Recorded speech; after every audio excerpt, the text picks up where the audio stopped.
Brodes Media.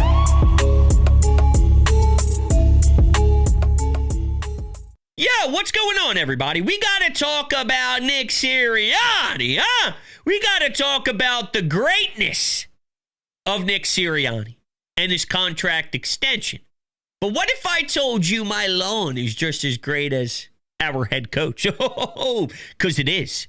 It's beautiful. It's green. It's luscious.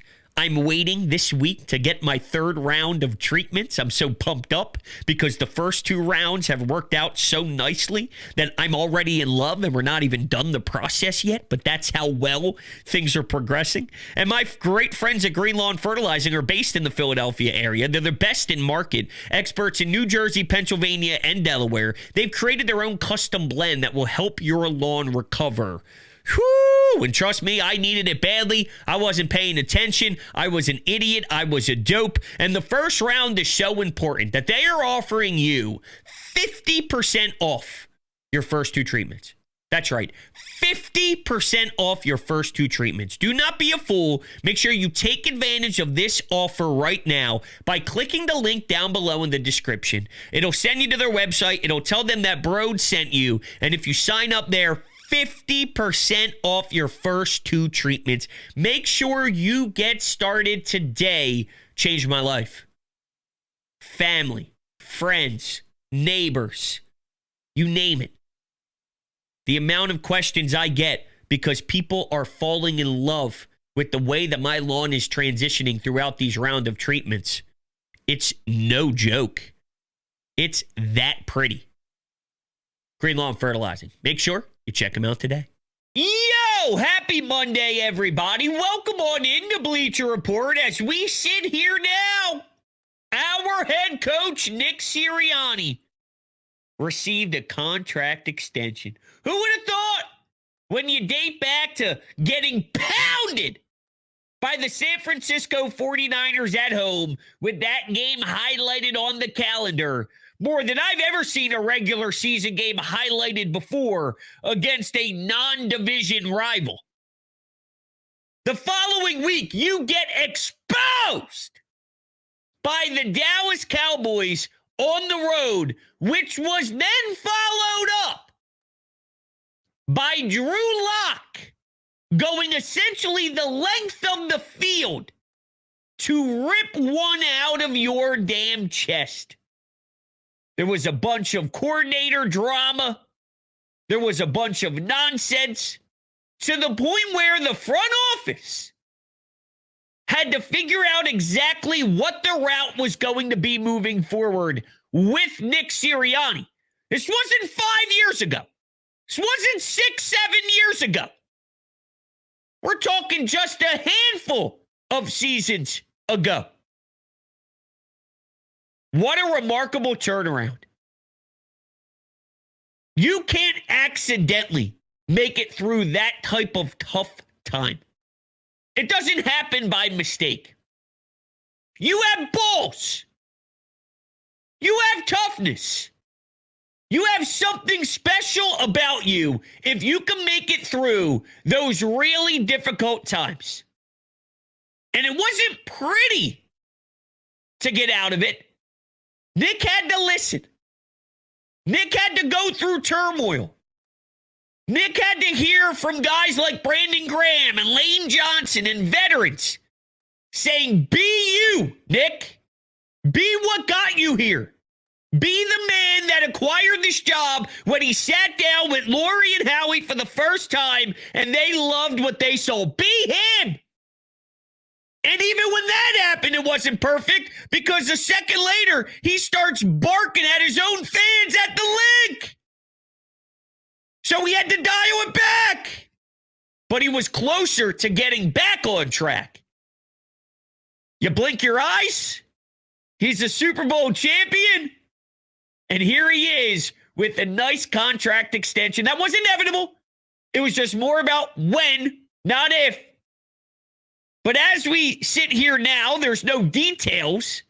I'm curious what the bag looks like for Nick. Andy Reid gets about 20. Sean McVay gets about 15. You got Tomlin in the 16 area. Sean Payton because he was desperately wanted. He's flirting around the 18 area. What's Nick? I doubt he's going to jump Andy. I don't think he's automatically going to go to the highest paid number. But I can make the argument the current success significantly more impressive than Mike Tomlin. Even Sean Payton. Definitely Sean McVay. How about that for an NFC divisional game? Lost, Sean! You lost! And I was told all week long heading into that one, you better watch out, Brodes.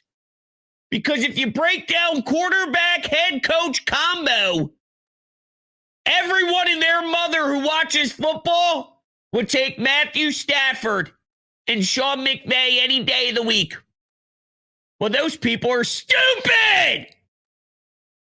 Jalen Carter wrecking the game late, baby. Amazing. I just want to give a lot of love to Nick because he really did stick to his guns with the love, with the relationships, the bond.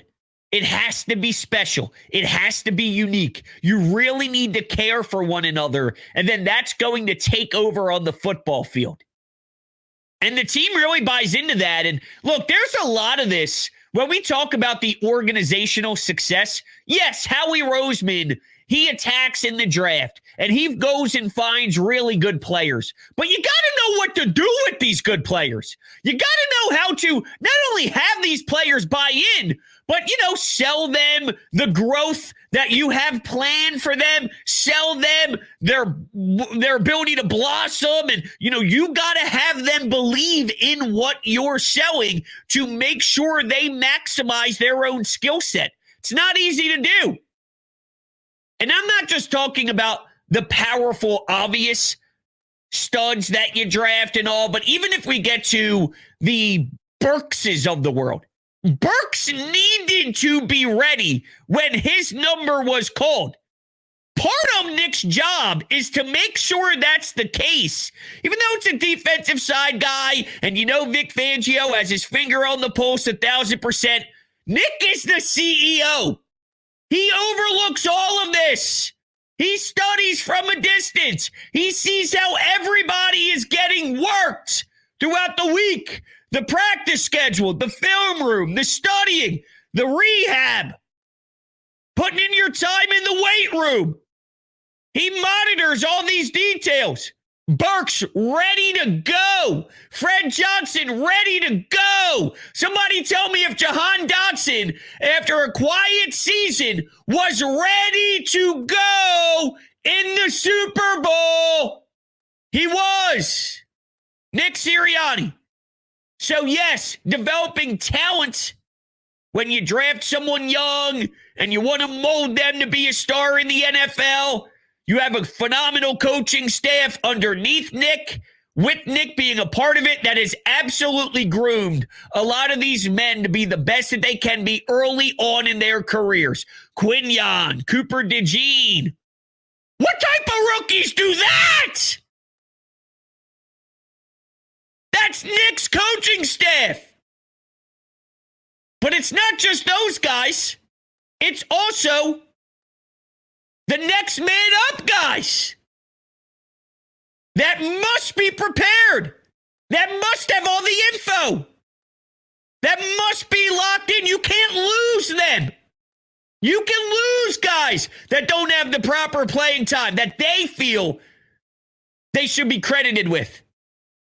They think they're a starter, they're not. They think they should be second on the depth chart, they're third.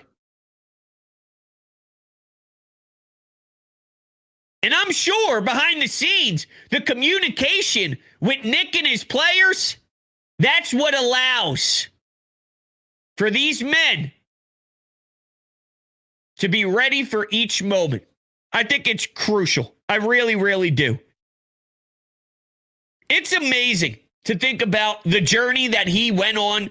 It's amazing to think about that first initial press conference, which I was seeing a bunch of clips today getting flirted around social media.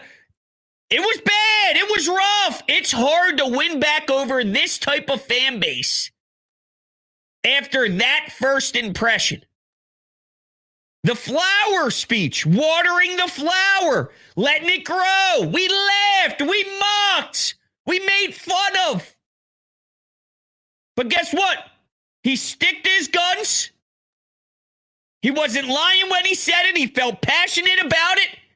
And then we actually watched everything grow over the years. And that DNA and culture that he was looking for over time, you watched it become a beautiful flower. It's amazing. Sure, I had my comments. I felt the way I felt at the time. But I am a Nick Sirianni man. He won me over. He does a tremendous job. And he actually won me over so much so that I actually think we could tap into more that Nick has to offer that maybe he struggled with early on. And I've been on the record asking for more Nick Sirianni offensive creativity, and some may be thinking, no, Brodes, every time we've seen it, it's been a disaster. Every time we've asked for it, or every time we've been desperate and needed him to do X, Y, and Z, it's been rough. Well, I think there was a lot of things going on at that particular time, and you learn through failure. You learn through dialogue with coaches, with players, with owner, Jeffrey Lurie, okay, with general manager Howie Roseman. Yeah, you know what? Maybe there once was a time where there was an issue with that. But watching Nick Sirianni now for years and seeing him develop, I'm not going to act like year one Nick Sirianni and year, the struggle years and the collapse year and all that. It is who he is. I think he's very willing to learn. I think he's very willing to absorb. I think he's very willing to adapt. And maybe there were things that he previously thought would be executed well, realize now that he's way more comfortable. He's got way more swag in this league coming off of a Super Bowl championship, and he's got confidence in his ability to be great. He already saw it. Now, what they once visualized with him being maybe that young, creative, offensive mind that didn't really pan out, and they had to bring in coordinators and say, Nick, you don't have a say. Here's Kellen Moore. Zip it. We almost zipped you. We're going to continue to rock with you because you did have that Super Bowl appearance where you fell short in a really epic battle with Kansas City. But this is what you're going to war with. We are picking the coordinators. You don't have a say. It's been a wild journey for him based off of what they once thought when that first initial interview went down. Let's tap into that. I feel that confident that we can do that now.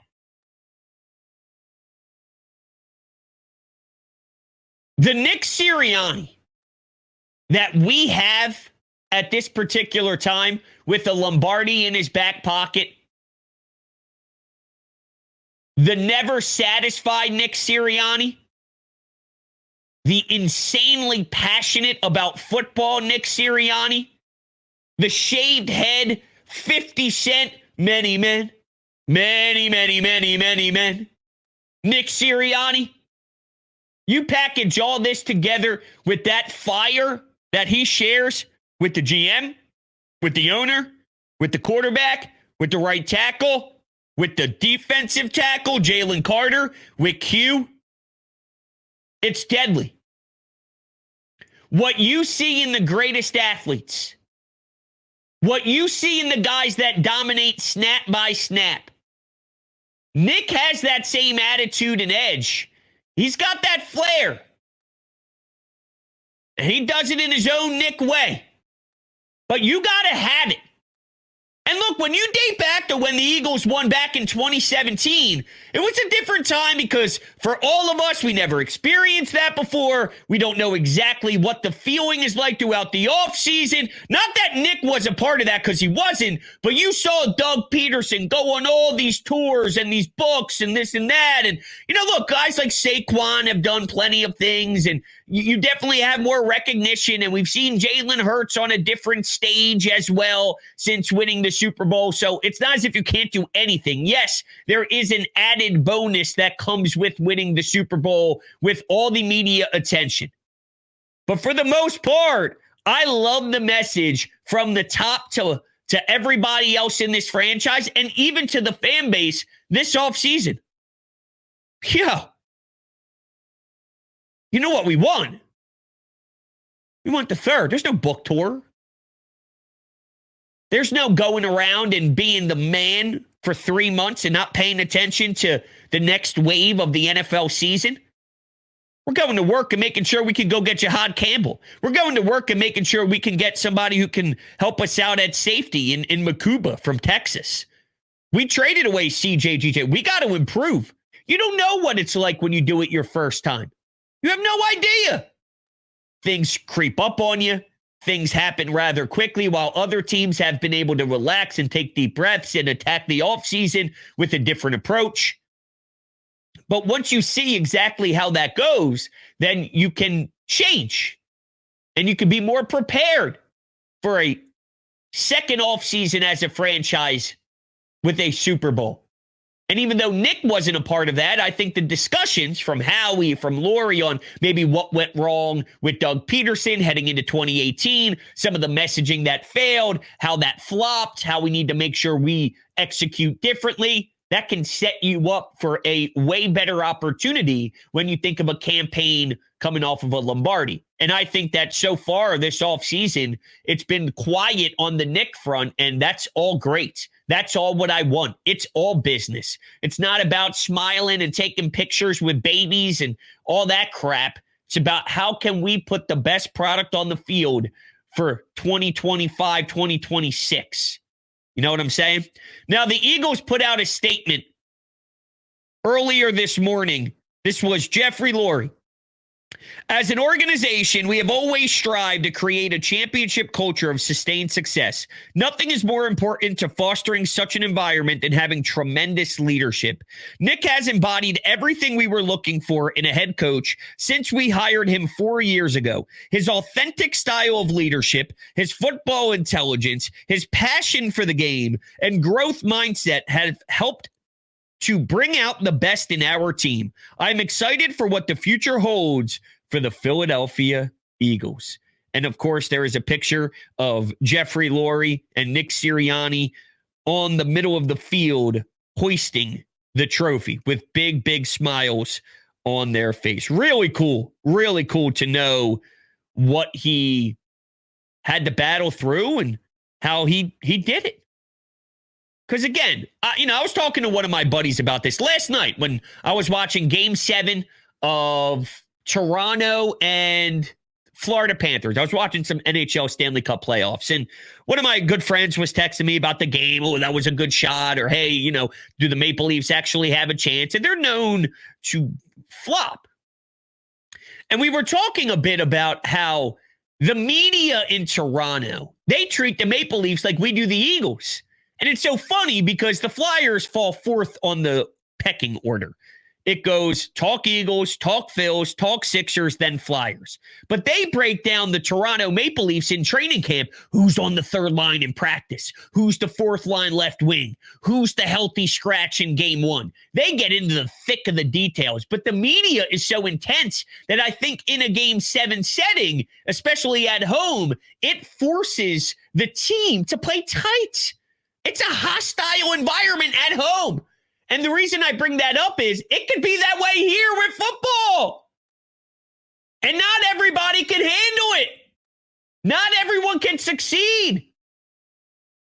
And to start out as ugly as Nick did, he can handle it. And with his unique personality, there's always going to be bumps along the way. And probably a lot less now because once you bring home the hardware, we're a lot more flexible. Okay, we got a lot longer leash. Go ahead, scream at guy in section 112. Hey, week 7, week 8, week 9, whatever it is, who gives a damn? You won a Super Bowl, you want to scream at a drunk fan. Although a lot of the reports are, hey, it was just about running the ball. But the optics were bad, even if the actual content of the argument wasn't bad. And Nick was really just boasting, saying, see what happens when we run. I told you we run. I told you we run. I don't know. Whatever it is. I guess my point is Nick can do whatever the hell he wants now. It's amazing.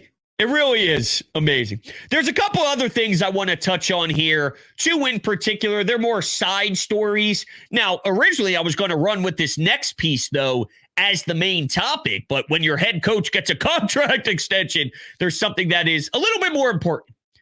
But Jeff McClain of the Philadelphia Inquirer reported earlier this morning as well that Joe Douglas is returning to a pretty big role with Howie Roseman. And it's funny because when he left to take the gig with the New York Jets as their general manager, the talk around town, this was during the hostile times for Howie, excuse me, I almost said Nick. It was, wow, the Eagles are screwed. They're boned because all of the smarts isn't Howie. He's not good. He lost his right-hand man. All of our success was Joe Douglas. Now, fast forward to here, and all I've seen was Joe Douglas sucks. Joe Douglas is pathetic. Joe Douglas is a failure. Well, that's not true. Joe Douglas is a good football man. I want Joe Douglas in my front office. I want Joe Douglas to be back with Howie, especially after losing two key contributors to the front office over the last few years with Howie. Going to the Raiders. So bring back Joe, a familiar face. If you talk to a lot of Jets people, they say there were a lot of awesome, talented players that he brought in. It's just the one miss with Sam Darnold stuck with him forever. And there were other problems too. He wasn't perfect, but I'm not asking him to be my general manager. And if you actually date back to his tenure here, while it wasn't perfect, he was here during the 2018 draft. Dallas Goedert, Avonte Maddox, Jordan Mailata, Josh Sweat. All of those guys hitting and being important contributors to this success. Also, during the Super Bowl championship, this is who he helped add. Alshon Jeffrey, Chris Long, Patrick Robinson, LeGarrette Blount, Tim Jernigan, Jay Ajayi. You think that they played a very important role to the success of winning the Super Bowl? Joe Douglas is a smart football mind. I'm not telling you everybody hates the move or everybody's reacting to the move negatively, but I find it funny that just a bit ago, he was the guy that was setting the foundation for the Eagles with his decision-making and his ability to scout and his ability to look at players and look at who they are and project what they can be here. And now he's a nobody. Now he's a stiff. I think he's a respectful football man who knows a lot of football. And show me the last general manager and the last structure in New York that worked for the Jets. They are a mess for other reasons other than just the GMs. And I don't need him to be a GM. I just need him to be a smart football mind. Well, guess what? He is a smart football mind. And there's a close relationship with Howie already that's established. And I think it's important to know the Eagles' way. I do. I think it's important to know how things operate here. Already having knowledge, already having years under his belt, I think it's important. I love the idea of it, and I'm thrilled to see it. Last thing here. The tush push is going to be banned. Nobody's surprised by this. It's just taking its time to get through the proper protocol, I guess is a way to describe it. But what really irritates me is the reason why Green Bay is really going out of their way to put a master emphasis on this, or monster emphasis, I should say, the pace of play. Losers, man. Losers. You're telling me the tush push ruins the pace of play in the NFL? If I was Roger Goodell and somebody came into my office or called my phone and a team wanted to spark a change, and it was so stupid and so embarrassing and so pathetic as pace of play is ruining the sport, I'd rip it up and, I'd probably wipe my rear end with it. That's what I do. And I'd send it back. Send the paper back. Put it in an envelope, little folder, put it in the mail. Pace of play. Here, take this. That's what I do. It's annoying that the dominance of Jalen Hurts and this offensive line is getting ripped away because others can't find a way to duplicate the success and they can't find a way to stop the success. But here's what I know about Nick, Mr. Detail. Because what separates the Eagles from every other team with this play is the amount of time they put into this play. They care for this play. They love this play. They iron out all the kinks in this play, and that's why they're great. Others just think, you snap the ball, you all run forward, you push them. No. This is detailed. Here's what I know about this leader to tie it all together here, who's going to be here for years to come with this contract extension. There's something else coming. You want to rewrite the wording? You want to change the way it's described in the rule book? Go ahead. Jalen can squat 7 billion pounds. Jeff Stoutland is one of the most successful offensive line coaches in the history of the game. I promise you that there's going to be a play that they come out with that is as detailed as that one. To stick it to all these owners who are frauds and all these coaches who are clueless on how to stop it. And then I'll be sitting here smiling away, going, that's my head coach. That's my quarterback. That's my offense, baby. That's Kevin Patullo, baby. Nobody knows the name yet, but just wait. When they're sitting there going 14-3 with this schedule, you'll know about Patullo soon. And you'll know more about Nick Sirianni because I think he's going to elevate even more. I do. It's not just CEO stand there and oversee. It's CEO end. CEO plus. That's what I want to call it. CEO plus. How's that? All right, everybody. That's going to do it for this episode here on Bleacher Report. Thank you guys all so much for hanging out with me. I will catch you again tomorrow. Same time, same place, 6 p.m. Eastern, right here on Bleacher Report. Love you guys. Go Birds. Have a great rest of your evening.